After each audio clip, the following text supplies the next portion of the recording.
Hi there. Are you familiar with Tinder Swindler? This Netflix documentary has basically taken over the internet and the entire media space, and everybody seems to be talking about Tinder Swindler. And as the Valentines are coming as well, I believe it's a good topic to share, to talk about the romance fraud, to talk about con artists that are taking advantage of women, to really look closely into the psychological perspective of a behavior of somebody like Simon Leviev. So Tinder Swindler has been extremely popular and has created a lot of buzz, and still this documentary has left a lot of questions unanswered. And the questions that popped into my head were actually, what makes women so vulnerable and so prone to be victims of people like Simon? Another questions that were being asked by people were, how to spot a con artist. What are the red flags? How to recognize that this is a dangerous man? And what is the psychological profile of a person like Simon Leviev? So I'm going to be answering these three questions in this video. Um, if you're not familiar with the story, go ahead and watch the documentary on Netflix, Tinder Swindler. It is basically a story about con artist and a criminal that has been swindling women and taking money from them, pretending to be romantically involved with them. And if you like to know what is the psychological profile of this person, I'm going to be revealing it in the next few minutes. But before I go there, I want to show and highlight what are the consequences of being scammed and being a victim of a person like Simon.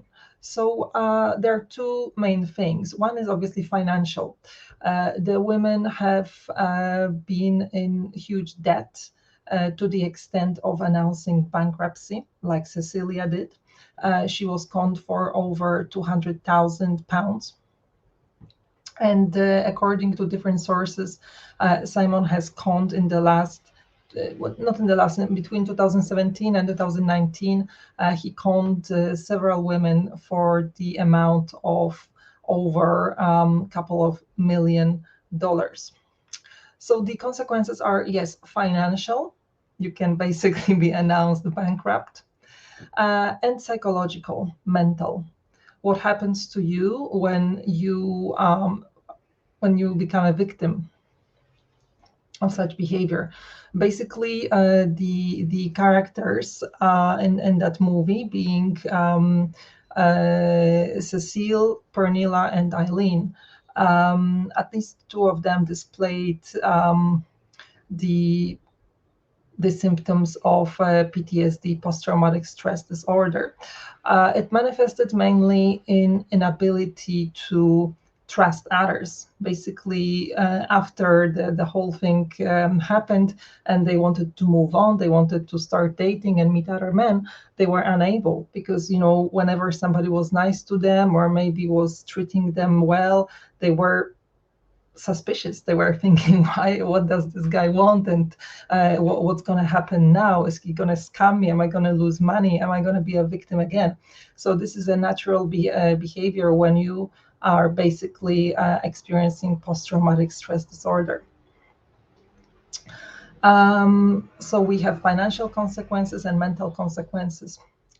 And you can see it in the several interviews and also in the Tinder Swindler documentary itself, that those women talk, even though it's a lot of money, £200,000. It's basically, a lifetime income of a person like the characters that were portrayed. And So we're talking about a woman that will be paying off the money for the rest of her life, most likely. And even though she claims that, okay, this is just the money part, and actually it's not so important. What is even more hurting is how I feel, how is my mental well-being. It's basically shattered. So Cecilia, for example, was admitted to psychiatric hospital due to suicidal thoughts. So you can basically just see what are the consequences, and they're saying things like, I just want my life back. I would do anything to get my life back. Money is one thing, but you also need to look what it does to you psychologically. It breaks you down. That's what Cecilia said in one of the interviews. So it can get quite heavy, right? What else? So what is the psychological profile of Simon Leviev, or actually his real name is Shimon Hayut, the Israeli criminal. Well, from the psychology point of view, he is displaying one personality disorder, which is basically a mental illness called narcissism, in a form of narcissism grandiosus. So narcissistic personality disorder, how can you recognize it? There are 9 criteria, but even when you display 5, it's enough to be diagnosed with this condition. So what he displayed, and what is really visible in that documentary as well, is lack of empathy. He just talks about himself. He doesn't pay too much attention to you or to the victims, but he's really focused on himself. So basically, lack of empathy. Narcissists also do not have ability to experience deeper emotions. So they will not be offended or hurt when, for example, Cecilia said, like, you know what, I don't really fancy you. I don't want to go out with you. He wasn't really offended. He was like, okay, I'm just going to hang out and, be your friend, because, he had a whole plan figured out, and he just wanted to maintain that relationship. And he wasn't offended that she doesn't consider him a good boyfriend material. So lack of empathy, inability to experience deeper emotions, boasting about your own achievements, about who you are, about what you have.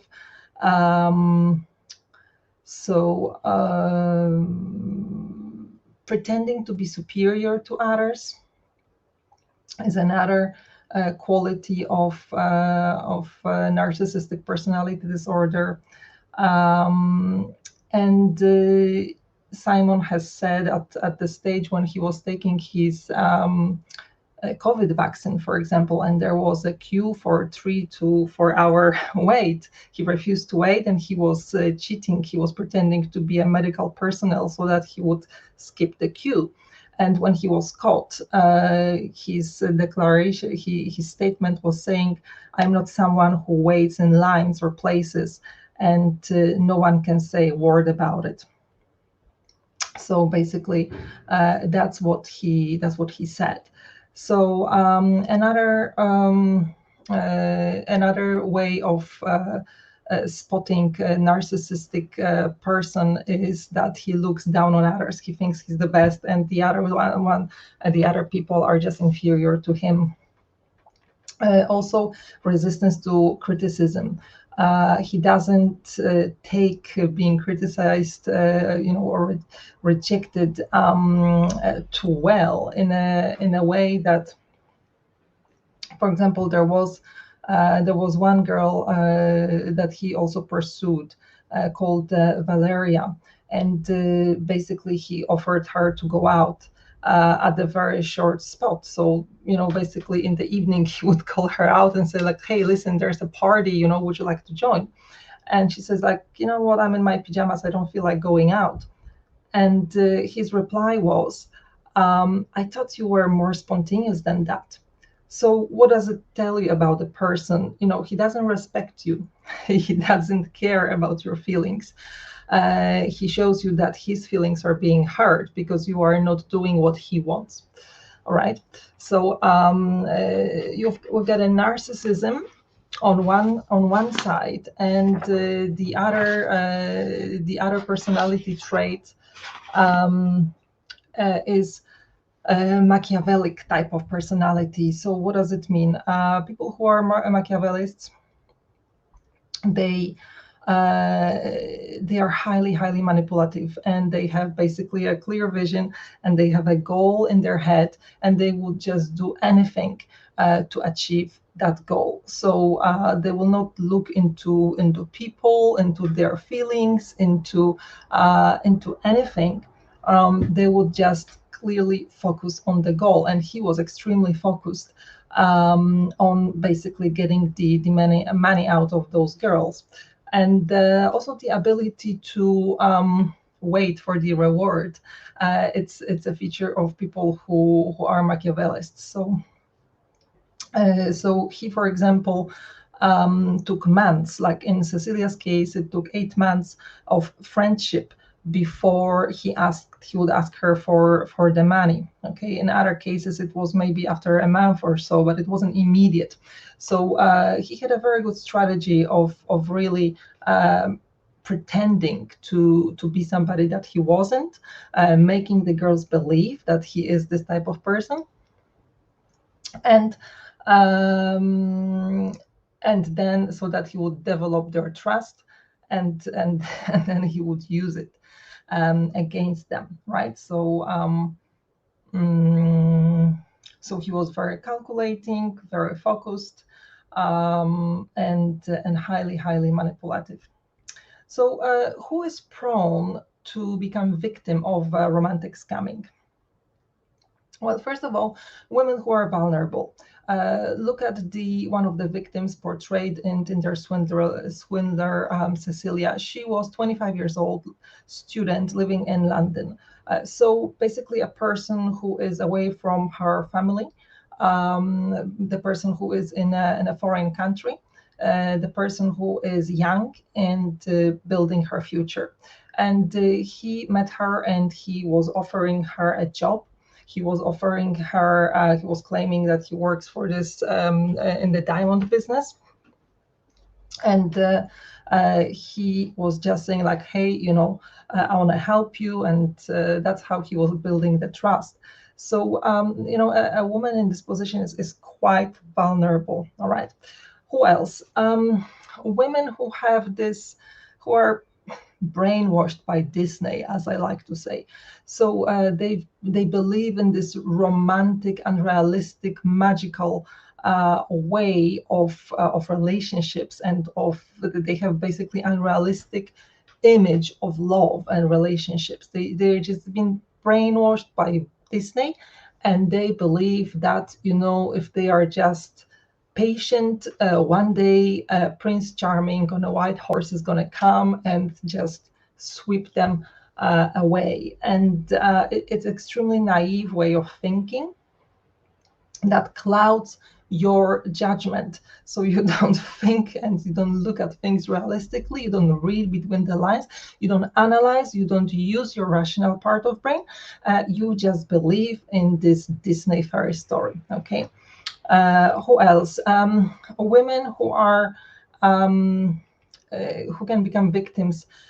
Women who clearly say on, very often it's the Instagram, that hey, listen, I'm attracted to this luxury lifestyle. So when they travel, they would only post on their social media whenever they are like, out, full of makeup, traveling in some exotic places. That's how they show a lifestyle that they do not have, but they aspire to. So this is the lifestyle that they would really like to have, only when they go out to nice restaurants, only when they dress up.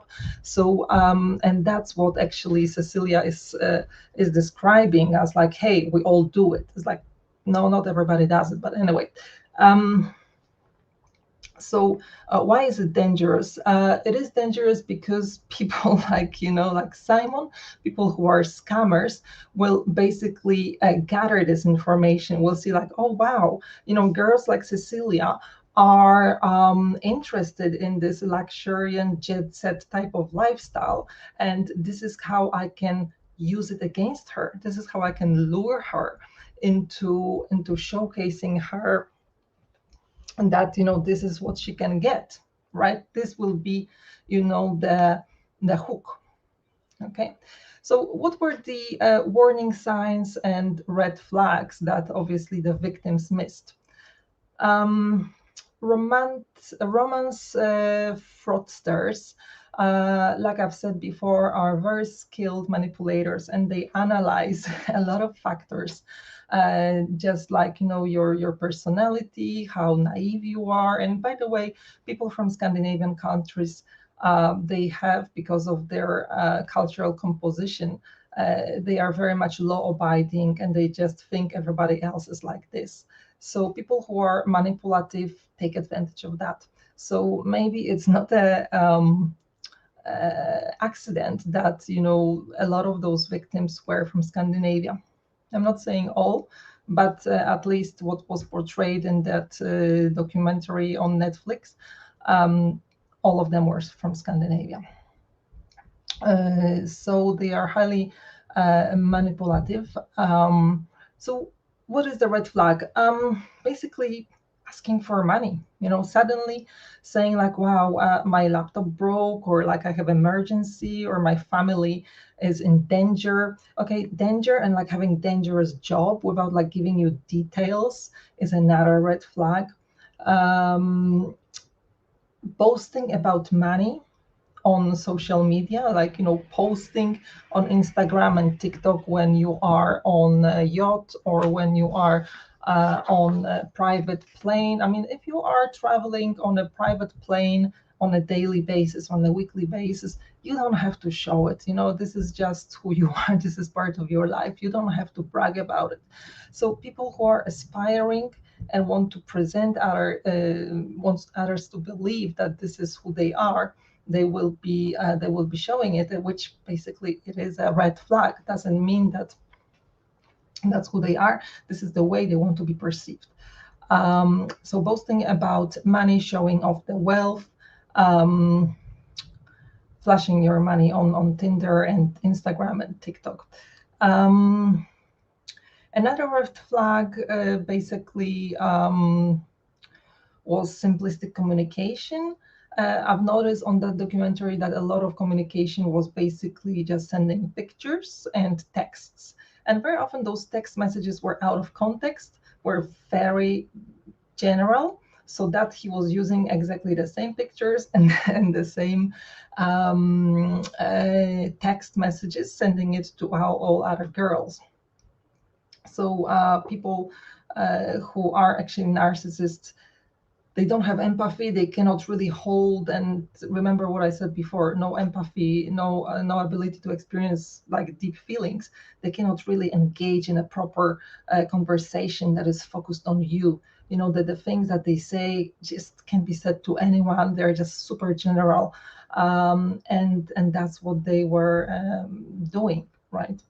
Another red flag, talking about money and business deals on their dates. So, Simon would pick up the phone as he was on his dates, and he would like discuss $1 million deals in front of the girl. I mean, like, who does that? Think about it, it's a total fraud. So, contradicting himself, and these were all the red flags were all over. And I hope that gives you a little bit of more insight into the whole picture of romantic scammers and Tinder Swindler. And I wish you happy Valentines.